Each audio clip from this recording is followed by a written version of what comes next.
Not that song. Mike's Daily Podcast. For some reason, talk radio, anybody who hosts a talk radio station will eventually start talking sports and pretend that they're on sports radio. I think, what do you call it? It's not even a funny... All right, let's see. A rock could do a sports show. A rock could, because anybody can, and that's all. Mike's Daily Podcast. Boy, that's taking a while. Let's do that again. Really? Okay. Well, we got technical things. Mike's Daily Podcast. On today's show, technical stuff's going crazy, and it's some kind of thing that I see happening tomorrow. That's a big Kavanaugh hearing with the Christine Blasey Ford, and there's going to be all kinds of stuff that it'll be worth watching for. It'll be an interesting harking back to 1991. Mike's Daily Podcast. And Anita Hill. And Joe Biden, our former vice president. Mike's That's what's Daily amazing to me. Podcast. A guy that might run for president for the Democrat ticket was the leader of the... First off, it's episode 1711. 1711. And I'm Mike Matthews. Welcome to Mike's Daily Podcast, located somewhere in Podcastro Valley, Mont, the last place on earth. We have 481 subscribers. I thought we had 482. Whatever. And someone just walked in. Let's say hi. Hello, Mike Matthews, Madame Rootabega, and Joe Biden, and I dated too. Ooh. Really? No, not really. But that would have been interesting if I said that and it was true. Really? Oh, yeah. You got to be careful about what politicians or people in up on Capitol Hill you are insinuating about. For that seems to be our president was not very kind to the second accuser, was he? She was drunk. I don't know. What was that all about? She was drunk and making accusations. What was that all about? Look who else walked in. Hello there, Mike. This is Valentino, the parking attendant. And wait for it. And this is Bison Bentley. Do you know that? Bison, you drove into Cafe Anyway once again. And here's today's podcast picture. And I say once again. Some people say once again. But Anyway. Cafe Anyway. Anyway. The podcast picture today is of some beautiful white cloud. Basil!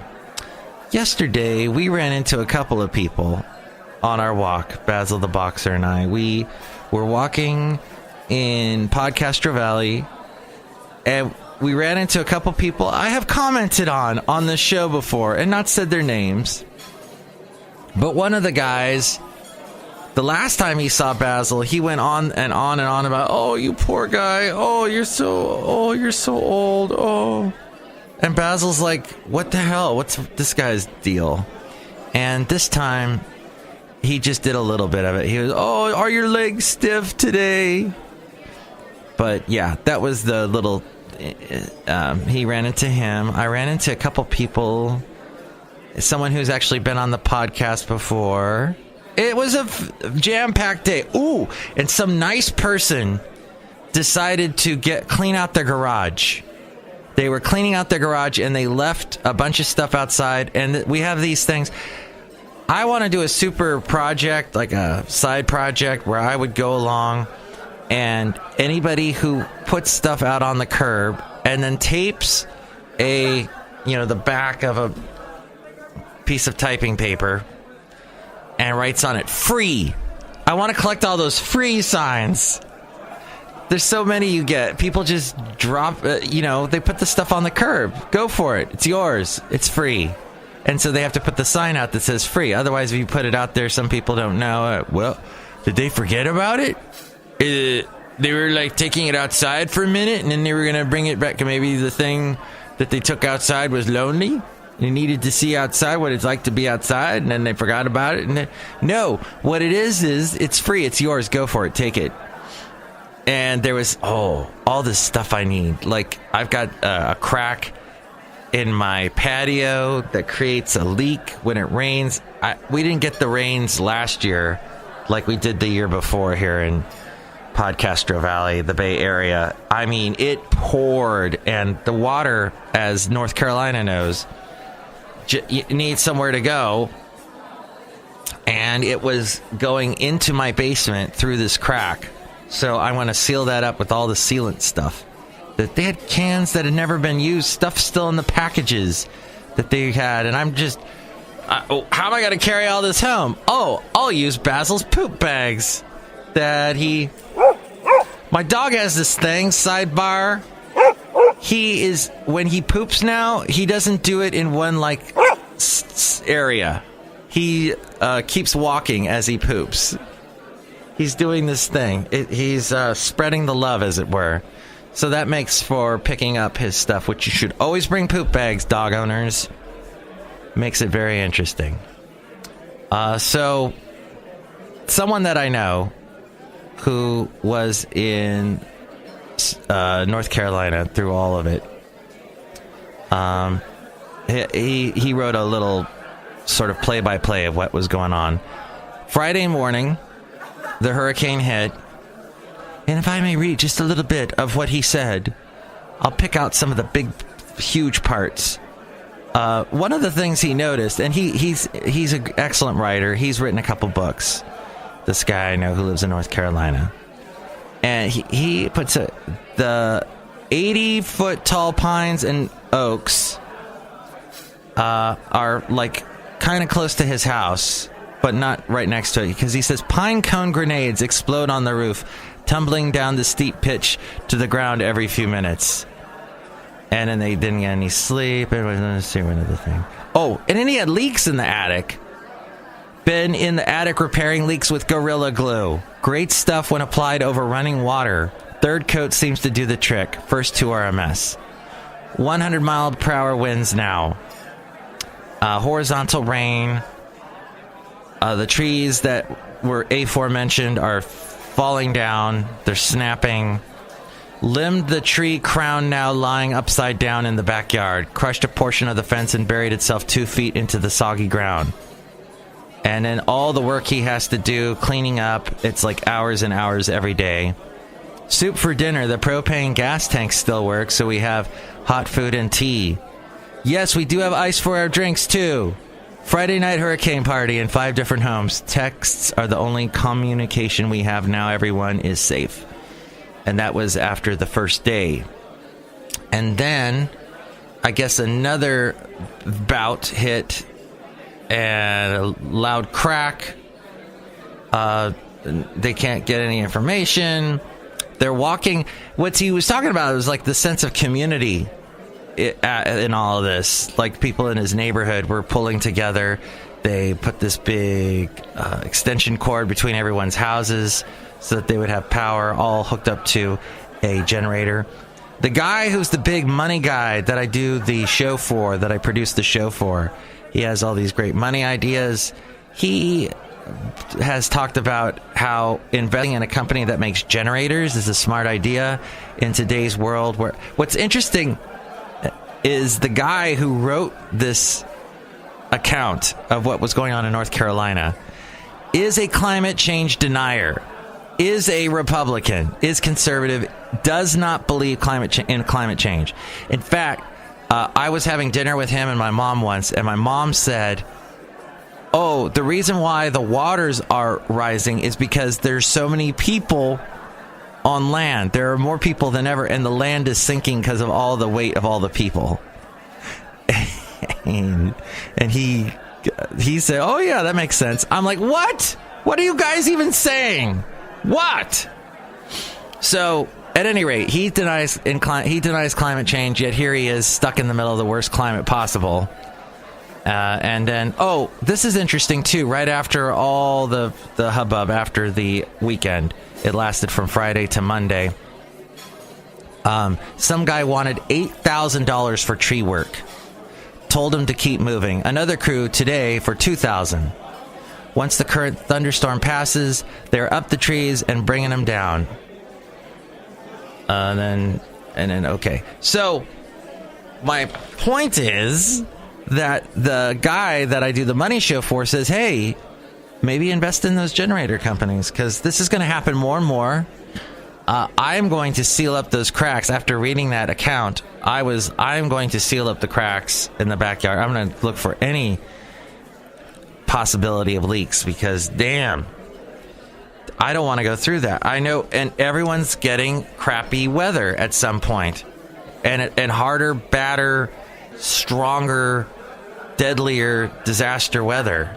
So that's something we need to think about. On that cheery note, how about another great picture from Florida? So yeah, tomorrow, and as I look for that, tomorrow's the big day where Christine Blasey Ford will take the stand. And this is the fascinating thing. If you've not heard this already, you probably have.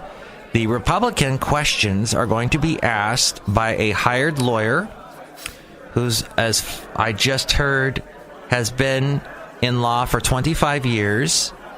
So probably I would put that at what?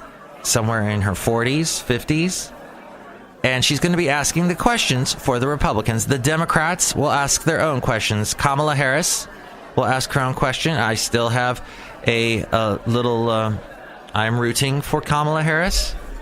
I like her. I got parts of my body dedicated to her. My toe.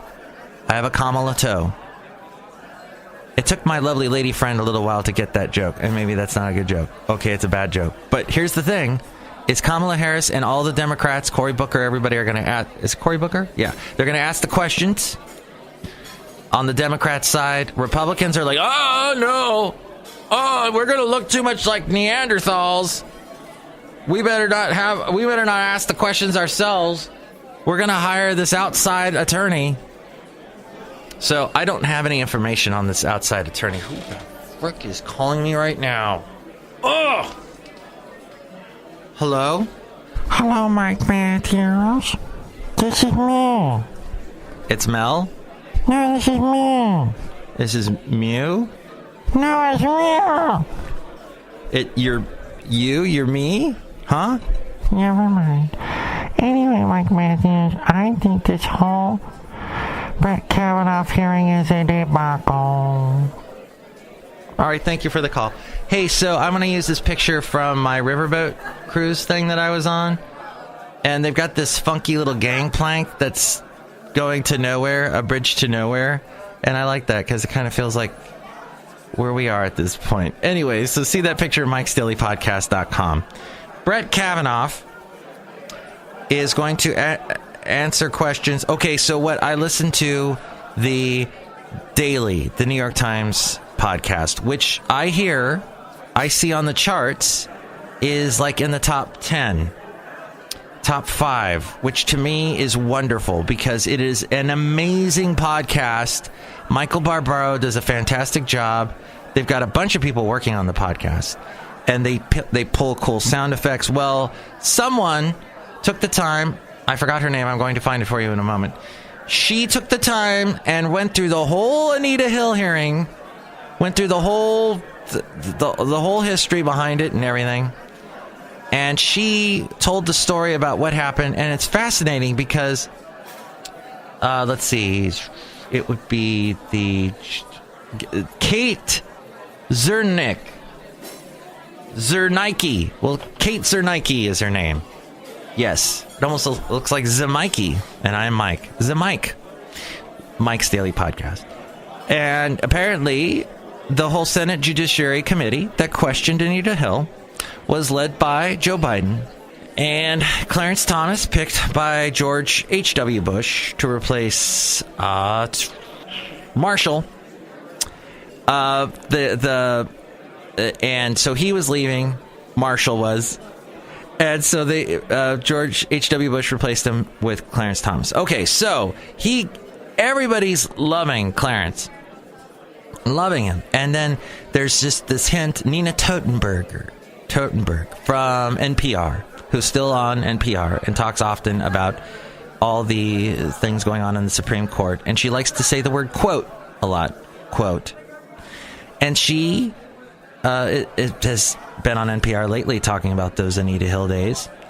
And so she is breaking the story. NPR is breaking the story that Anita Hill is saying there are alleged sexual assault things happening. And so Clarence Thomas comes out the first day of the hearings, talks, does his thing, says a couple words, leaves. And Joe Biden, it's so funny to hear the clips of Joe Biden. He's like, "Thank you very much, Judge. You're very, very great having you. Mr. Thomas, okay, but and now Anita Hill. Here comes Anita Hill." And then Anita Hill walks in, and everybody's just, who the hell is this lady? And she tells her what happened to her, that Clarence Thomas talks about pornography in front of her and tries to date her, etc. And immediately, like, they do polls. People are not believing Anita Hill in the days after this is all going on. And it's just so tough for her. She's being questioned by a bunch of white men, and those white men are still there, some of them. Chuck Grassley is still there, and Orrin Hatch, and they questioned Anita Hill, and they look like, and it's on the tape, it's on the record, they look like idiots. Is it Orrin Hatch? I mean, he brings up the Exorcist and says, "Oh, maybe Anita Hill took words from this book, The Exorcist, about this and that." Oh, and then not to mention, I forgot the whole part about Clarence Thomas getting up there after Anita Hill made her allegations in front of the Senate Judiciary Committee, and he gets up there and says this is a high-tech lynching, that black men can't get ahead in this world, and you white Senate Judiciary Committee, it's your fault. This is all because of you, and shifts the focus away from him to the race card. And this whole so now all these white senators are going, well, okay, sorry, oops. Anyway, it had this amazing, all these different things going on during that hearing. So the Republicans, not wanting a replay of that tomorrow, will not be asking. I am sounding like Mark Davis again, Mr. Syrup. Oh my God. I know this show is jumping all over the place, but the thing is, it's going to be interesting tomorrow how the Republicans are like, yeah, so what didn't happen in 1991 that is going to happen. If Susan tomorrow. Collins or Lisa Murkowski gets, syrupy syrup, an urge to die. Yeah, it's syrup. I'm Mark Davis. I love the sound of my own voice. What they don't want is, because the elections are happening in less than 40 days, they know that if this goes down, where there are white Republicans asking Christine Blasey Ford these questions, it is going to see. 91 was not an election year, so there was not the immediate repercussions. Although 92, that is when all these women were elected to Congress because of Anita Hill. Direct correlation. So knowing this, and knowing that they're right up on an election, and all these election ads, the across the country, people saying, look what's happening right now, how your congressman is anti-woman, vote him out and vote in this woman candidate. This sort of thing is happening across America right now. So it's a fascinating time as we go outside a cafe anyway. Mike's Daily Podcast is the name of the show. As what I'm trying to explain to you, it's a fascinating moment, and that I am happy to say that the show is over. Next show, it's going to be Chely Shoehart, Floyd the Floorman, John Deere the Engineer. It's all going to happen tomorrow. I don't know if I'm going to watch it as... Oh, yeah, I'm going to watch it. Hell yeah. I don't see myself not watching it. It's going to be on C-SPAN for sure. And I'll have C-SPAN on at Cafe anyway. But for now, I'm going to stand outside here and try and collect as many free signs as possible, because they look so nice. All the signs say free on them, the tape. And I'm not going to act like a Neanderthal. And the Republicans don't want to look like a bunch of white men Neanderthals, so they've hired a woman lawyer. I just find that so fascinating. So fascinating. That says it all, doesn't it? Do you think the women of America are going to see right through this? I hope they do. We shall see. Oh, speaking of women, my lovely lady friend had some really funny things she said yesterday. Oh, and now I can't think of any. Oh, crap. All right, maybe I'll collect those for the next show. But next show will be Chely Shoehart, Floyd the Floorman, John Deere the engineer. Thank you for listening. Mike's Daily Podcast is written and produced and performed by Mike Matthews. His podcast is super easy to find. Download or listen to his show and read his blog at MIKEs-DAILY-PODCAST.com. Email Mike now at MIKEs-DAILY-PODCAST@gmail.com. See you tomorrow. Bye!